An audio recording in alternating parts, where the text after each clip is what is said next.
Where's my wife?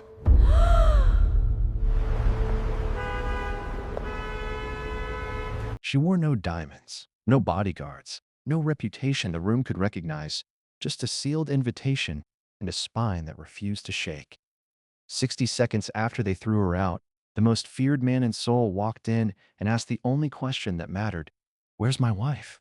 Before we dive in, if you believe respect shouldn't depend on someone's jewelry, their bank account, or who's watching, hit that like button and subscribe right now.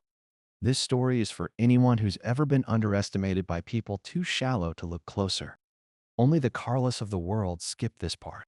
Let's go. The Grand Orion Gala smelled like old money and older lies. Crystal chandeliers dripped light across a ballroom in downtown Atlanta. The kind of room where a diamond bracelet was basically a conversation starter and a modest dress was treated like a crime scene. Waiters in white gloves circled with champagne flutes that cost more than some people's rent. Every guest wore their wealth like armor and their judgment like a loaded weapon. Safety off. Amara Johnson stepped through the entrance in a simple midnight blue gown, carrying nothing but a black clutch and the quiet, unbothered confidence of a woman who had nothing to prove to a room full of strangers. She wasn't drowning in jewelry. She didn't arrive flanked by security or trailed by cameras. To the crowd inside, the kind of crowd that measured a person's worth by the label on their handbag, she looked, frankly, like she'd wandered in from the wrong event. The whispers started before she'd taken 3 steps.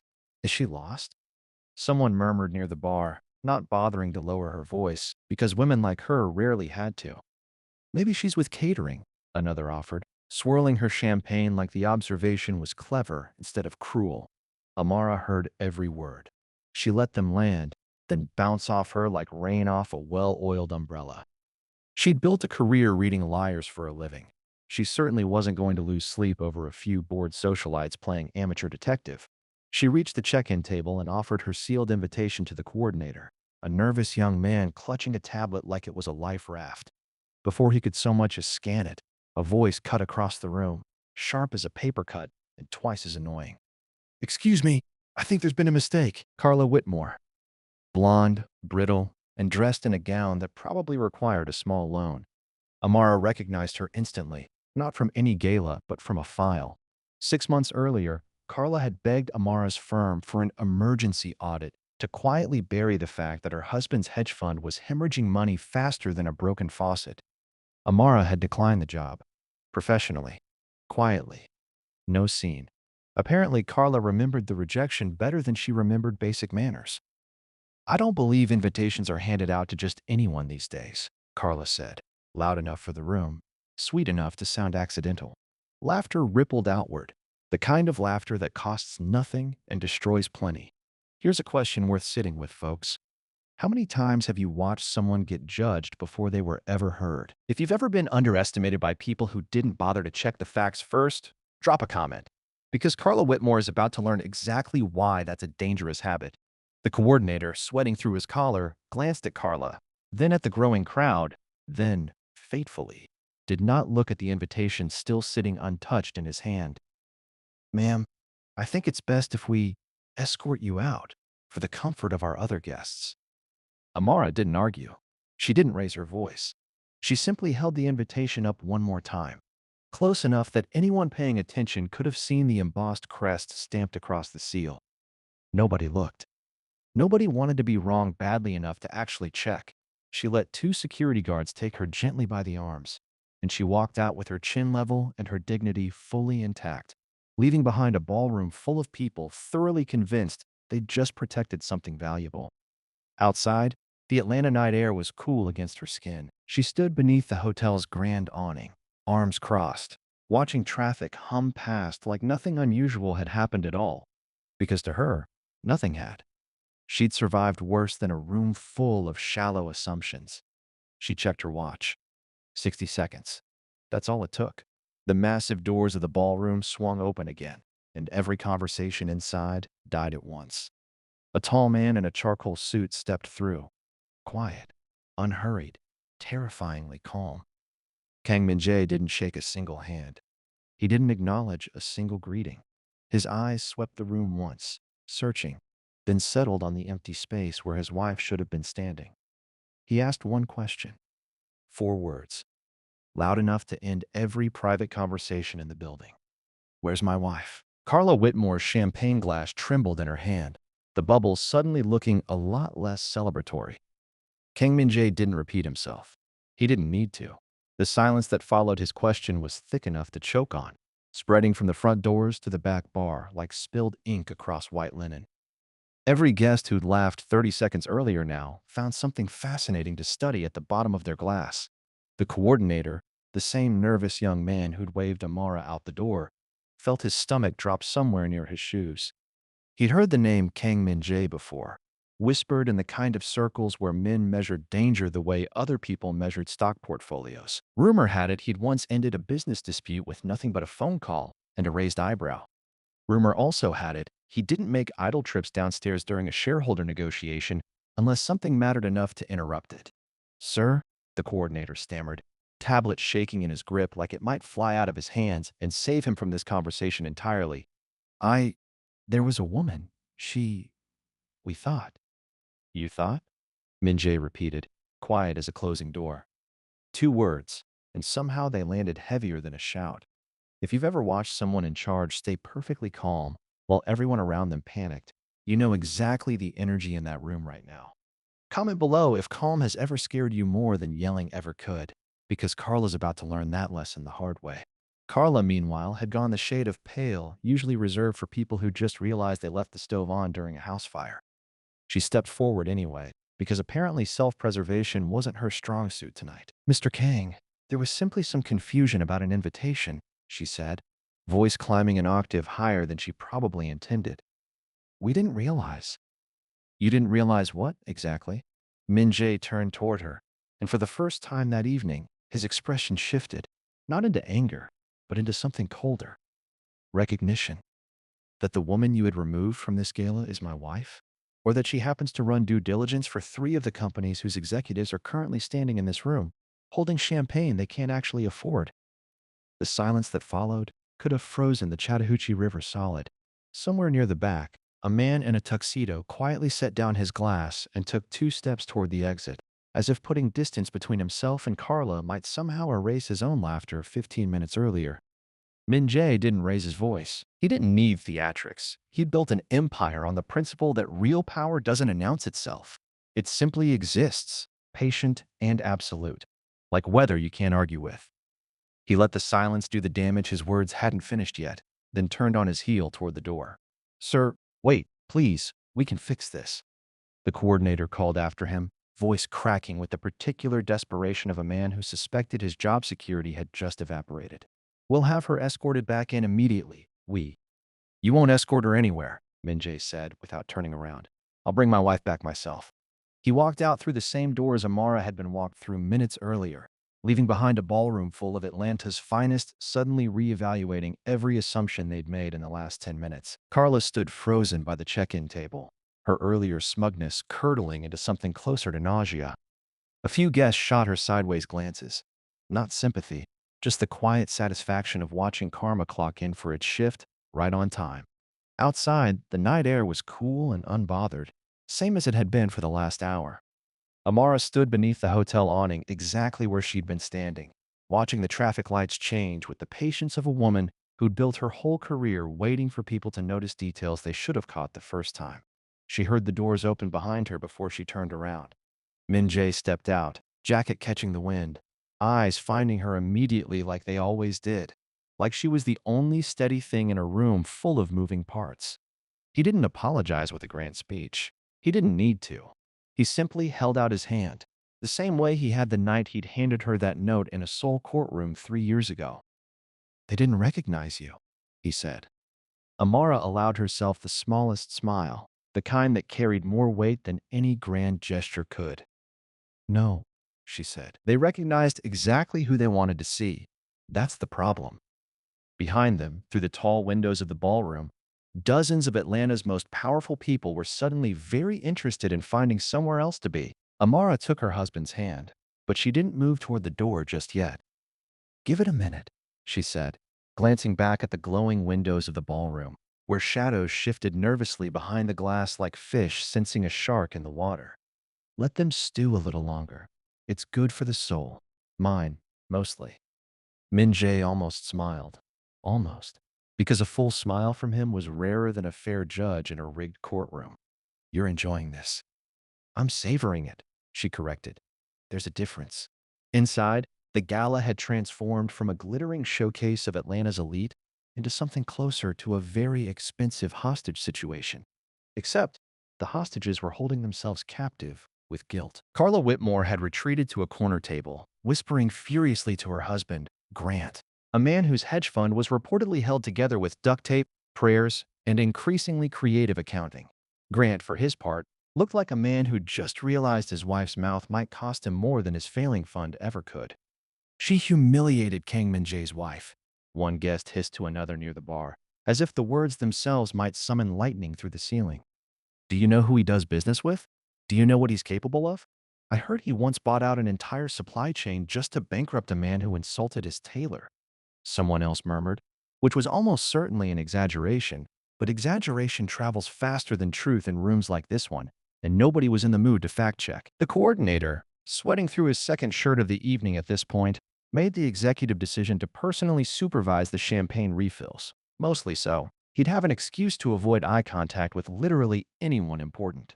Back outside, Amara finally let Min Jae lead her toward the entrance, her heels clicking against the marble with the unhurried rhythm of a woman who refused to let anyone else dictate her pace.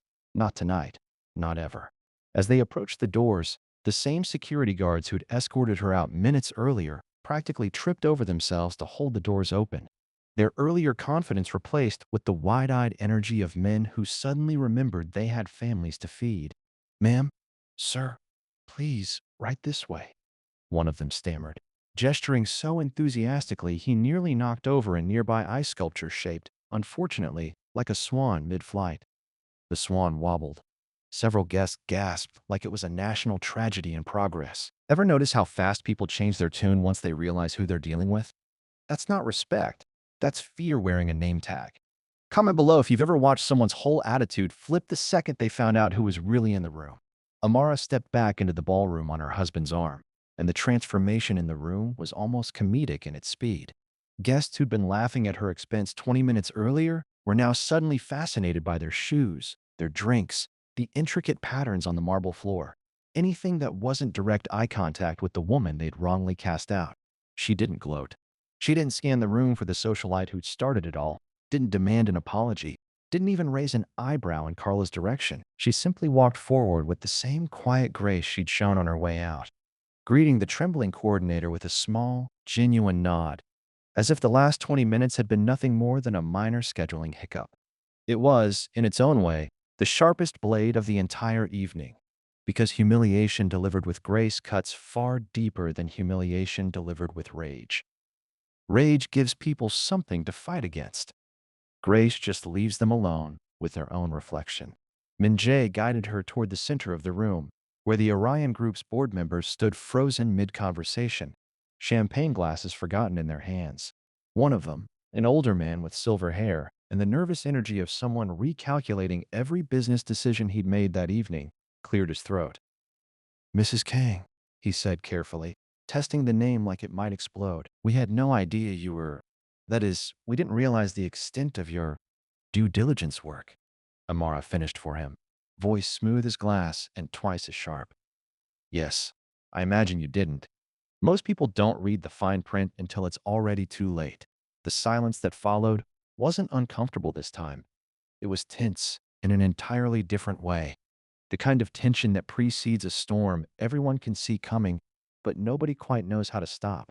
Because somewhere across the room, Carla Whitmore had just realized her husband's hedge fund, the one Amara had declined to help hide 6 months earlier, was about to become very public knowledge very soon. The silver-haired board member cleared his throat again, louder this time, as if volume might somehow rewind the last 5 minutes. Mrs. Kang, perhaps we could discuss this somewhere more private? Why? Amara tilted her head, the picture of polite curiosity. Everyone here seems very invested in my evening already. Seems only fair they stay invested. Across the room, Carla Whitmore's face had gone through several shades of pale in rapid succession, finally settling on a color best described as funeral home lighting. Her husband, Grant, had abandoned all pretense of composure and was now gripping his champagne glass like it was the last life preserver on a sinking yacht, which, given what Amara knew about his hedge fund, wasn't far from the truth, because here was the detail nobody in that ballroom knew yet, except Amara and the four auditors currently combing through Grant Whitmore's financials at that very moment, 3 states away. On her instruction, time to land in inboxes at exactly 9 the next morning. The emergency audit Carla had begged Amara to bury 6 months ago hadn't stayed buried. Amara had declined the job specifically because something in those numbers had smelled like burnt toast, the kind of smell you can't unsmell once you catch it. She'd quietly flagged the fund to 2 independent regulators as a matter of professional integrity, then moved on with her life, assuming karma would handle the rest on its own schedule. Karma, it turned out, had excellent timing. Mrs. Kang, the silver-haired board member, tried again, sweat beading along his hairline despite the ballroom's aggressive air conditioning. The Orion Group would very much like to ensure tonight's misunderstanding doesn't reflect on our relationship with your husband's associates. That's very diplomatic of you, Amara said. Let me be equally diplomatic. Your gala tonight had a security team that removed a guest without checking her invitation, a coordinator who didn't verify a family crest sitting 3 inches from his face, and at least a dozen guests who found it hilarious to mock a woman for existing in a room they assumed she didn't belong in. That's not a misunderstanding. That's a pattern. And patterns, she added, glancing meaningfully at Grant Whitmore's shaking hands, tend to catch up with people eventually. Here's something worth sitting with. How many misunderstandings have you watched people brush off instead of actually owning? If you think accountability shouldn't come with an escape hatch, you already know which side of this story you're on. Min Jae, silent beside her through most of this exchange, finally spoke, not to the board, but to Amara, low enough that only she could hear. You knew about Whitmore's fund before tonight. I suspected, Amara corrected quietly. Suspicion isn't proof, but I don't do half measures, and I definitely don't do favors for people who insult me at parties. A pause, small and pointed. Turns out asking a forensic accountant to look the other way is a genuinely terrible strategy. Across the room, Carla had apparently reached her breaking point. She crossed the marble floor with the kind of forced composure that fools absolutely no one, plastering on a smile that looked like it had been assembled by a committee under duress. Emora, she said. First name now, the sudden intimacy of a woman scrambling for footing. I think there's been a terrible misunderstanding between us. If I said anything earlier that came across as rude, cruel, deeply, embarrassingly wrong? Amara offered helpfully. Carla's smile flickered like a dying light bulb. I was going to say hasty. That's one word for it. Amara's tone stayed pleasant, almost gentle, which somehow made it worse. But I'm not upset with you, Carla. Truly. You did exactly what I expected you'd do. Consistency is a rare virtue these days. I'll give you that much. The board members exchanged glances that suggested several private conversations were about to happen in hallways very soon. Grant Whitmore, sensing the ground shifting beneath his $4,000 shoes, quietly set down his glass and reached for his phone, thumb already dialing what was almost certainly his lawyer. Min Jae watched all of it unfold, with the calm of a man who'd learned patience was often the sharpest weapon in the room. He leaned toward Amara, voice barely above a whisper. You didn't need me to fix this, he said. You already had. No, Amara agreed, watching Carla retreat toward her husband with all the grace of a woman fleeing a burning building. I just needed the room to catch up. Somewhere near the entrance, the ice swan, battered, listing, and utterly unbothered by the political carnage unfolding around it, finally gave up and collapsed into a puddle on the marble floor. Nobody moved to clean it up. Nobody seemed to notice at all. The ice swan's collapse went almost entirely unnoticed, except by one person, a photographer near the bar, hired to capture candid moments of Atlanta's finest, had been quietly documenting the entire unraveling from a respectful distance, assuming correctly that this footage would be worth infinitely more than any posed shot of Carla Whitmore's borrowed diamonds. He'd catch the swan's collapse in frame 37, right behind Grant Whitmore's ashen face, a photo that would, unbeknownst to anyone in that room tonight, end up on the front page of the Atlanta business section by Friday morning. right next to a headline about irregularities in a certain hedge fund's quarterly filings. But that was Friday's problem. Tonight belonged to something quieter. Min-jae guided Amara toward a private alcove near the terrace doors, away from the board members still hovering like anxious moths around a flame they no longer understood. The string quartet, sensing the room's mood without quite understanding why, had shifted from something bright and celebratory to something slower, more contemplative. The kind of music that plays under moments people don't realize they'll remember for years. "You didn't tell me you flagged the fund," Min-jae said, once they were finally out of earshot. "You didn't ask." Amara leaned against the terrace railing, the Atlanta skyline glittering behind her like it had opinions of its own about the evening's events. "Besides, it wasn't about you. It wasn't even about her, really." She nodded faintly toward Carla, still huddled with her husband near the bar. "It was about doing my job. I don't get to skip the parts I don't like just because someone was rude to me at a party." Min-jae studied her for a long moment, the same way he had 3 years ago in that Seoul courtroom, when she'd calmly dismantled a criminal enterprise with nothing but a laptop and an unshakable sense of right and wrong. "That's the thing I still can't get used to," he admitted quietly. "Everyone in my world does things for leverage, revenge, power. You do things because they're correct. It's annoying," she offered. "Terrifying?" he corrected, and there was warmth underneath the word, the kind he rarely let surface in public. "I've built an empire out of people who fear consequences. You're the only person I've ever met who simply causes them, quietly, without needing anyone to fear you first." Amara allowed herself a real smile then, not the polite, controlled one she'd worn all evening, but the one reserved for him alone. "That's the difference between fear and respect, Min-jae. Fear needs an audience. Respect doesn't need anything at all. It just is, whether anyone's watching or not. If you've ever wondered what real strength looks like when nobody's applauding, that's it, right there." Drop a comment if you believe quiet integrity beats loud intimidation every single time, because tonight's about to prove it in a way this ballroom will never forget. Behind them, near the bar, Grant Whitmore's phone call had apparently not gone well. His face had shifted from ashen to a color best described as expired shrimp, and he was now gesturing wildly at his wife, who looked less like a scheming socialite and more like a woman watching her entire carefully constructed life dissolve in real time, one whispered word at a time. "Regulators," Min-jae murmured, watching the scene with the detached interest of a man reading tomorrow's headlines a day early. "Already? I flagged it months ago," Amara said. "I imagined someone finally got around to reading the file. Bureaucracy is slow, but it's rarely wrong once it actually gets moving." A commotion near the entrance drew both their attention. The coordinator, tablet abandoned entirely now, was frantically waving off two men in dark suits who'd just walked in, flashing badges that made even the Orion Group's board members go quiet. Whatever conversation followed was brief, clipped, and ended with Grant Whitmore being escorted, not thrown, escorted, with far more courtesy than Amara had received an hour earlier, toward a side exit, his wife trailing behind him in stunned silence, the borrowed diamonds around her neck suddenly looking a lot less like triumph and a lot more like evidence. Nobody laughed this time. Nobody whispered behind champagne flutes. The room that had so gleefully mocked Amara for daring to look ordinary now watched, wide-eyed, as the woman they'd underestimated proved to be the quietest, sharpest blade in the entire building.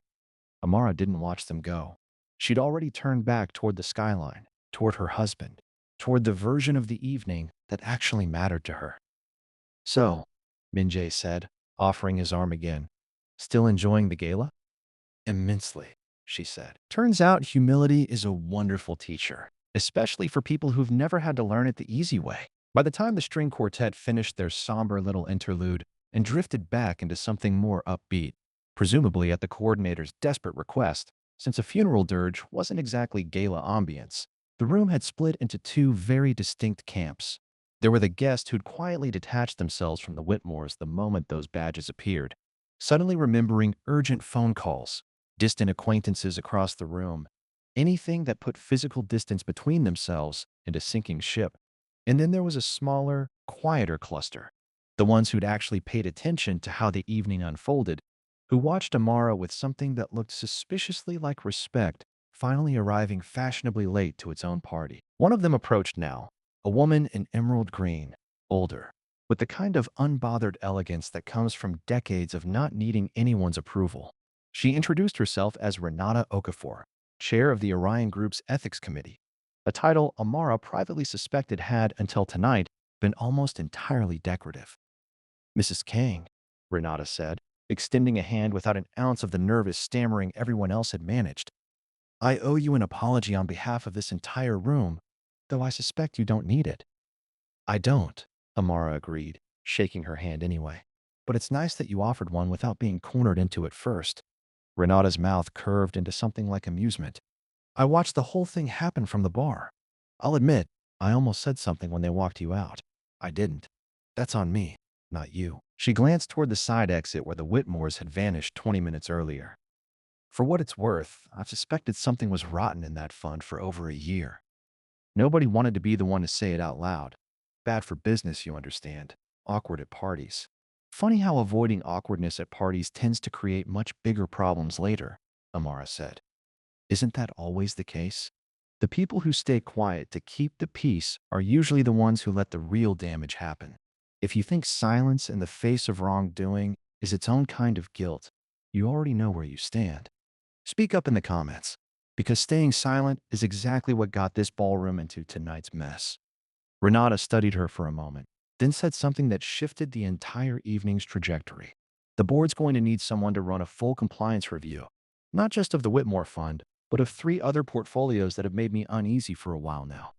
I don't suppose forensic accounting happens to be a specialty of yours? Min Jae, who'd been quietly observing the exchange with his arms crossed, allowed himself the smallest flicker of a smile, the kind that suggested he already knew exactly how his wife would answer before she opened her mouth.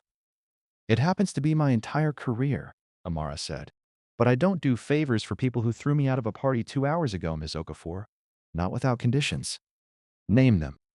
Full independence. No interference from the board. No quiet burial of findings if they're inconvenient. And a public statement acknowledging tonight's incident for exactly what it was, not a misunderstanding. Amara's voice stayed level, unhurried, the same calm precision she'd used on shell companies and money launderers for years. I don't work in rooms where the truth gets negotiated down to something more comfortable. Renata didn't flinch. If anything, she looked relieved, like she'd been waiting years for someone to finally say it plainly. Done. I'll have papers drawn up by Monday. As Renata walked off to smooth things over with the visibly rattled remaining board members, Min Jae leaned closer to his wife, voice low and warm. You just turned the worst night of your evening into a job offer. I turned the worst night of their evening into consequences, Amora corrected. The job offer's just a bonus.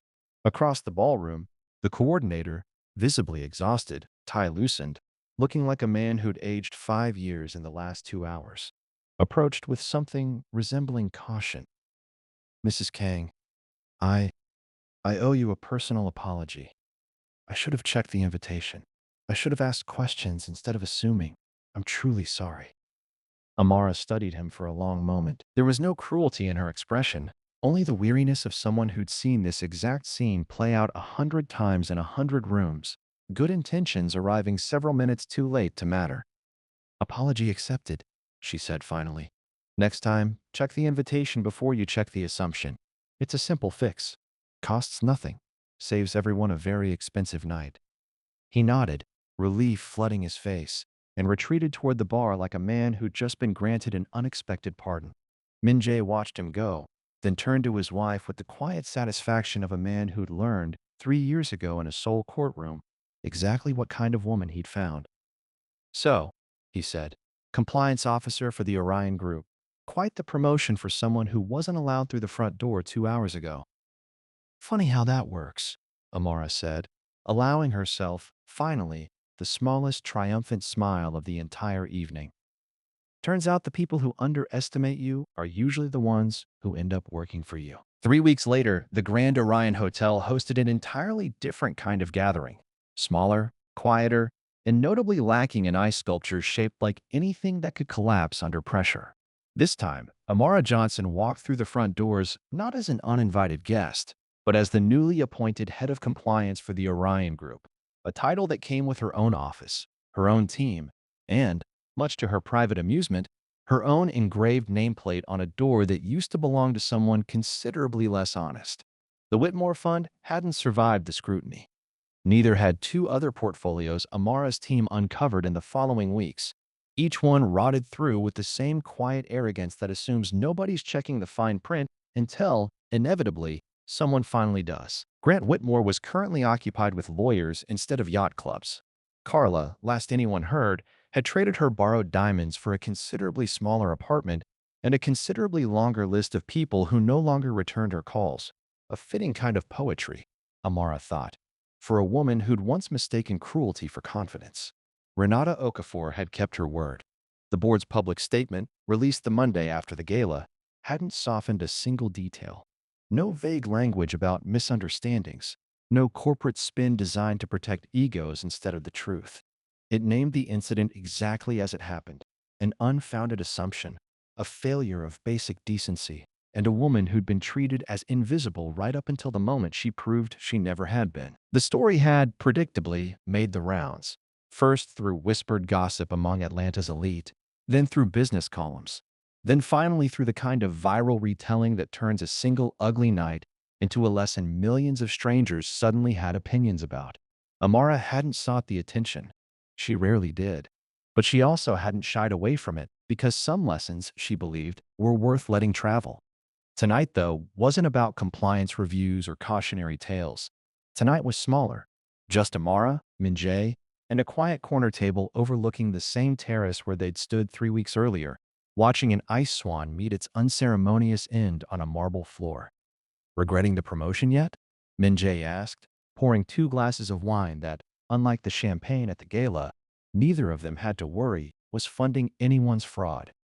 "Not even a little," Amara said. "Turns out running toward the truth is a lot less exhausting than running from it. The Whitmores of the world spend so much energy maintaining the lie, they never have any left over for actually living." Minjay studied her the way he always did, like a man still faintly amazed, 3 years later, that someone like her had chosen someone like him. "You know," he said, "when I walked into that ballroom and asked where my wife was, I had no idea what I was walking into. I just wanted to find you before the toast started." "I know," Amara said. "That's what made it perfect. You weren't trying to save me. You were just looking for me. There's a difference, and it's the only reason any of what happened after actually meant something.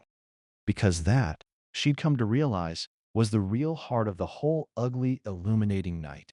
It was never about a mafia boss riding to his wife's rescue.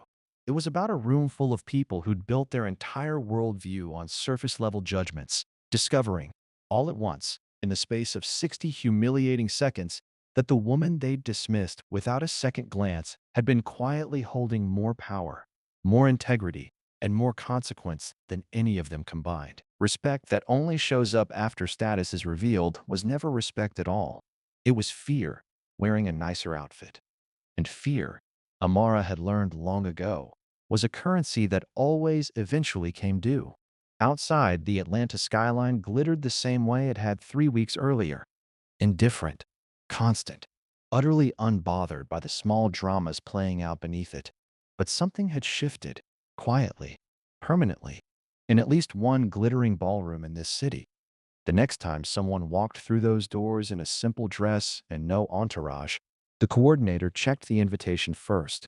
Some lessons, it turned out, really did stick, especially the ones that arrived wearing midnight blue, carrying nothing but the truth, and utterly unafraid to wait outside in the cold until the room finally caught up.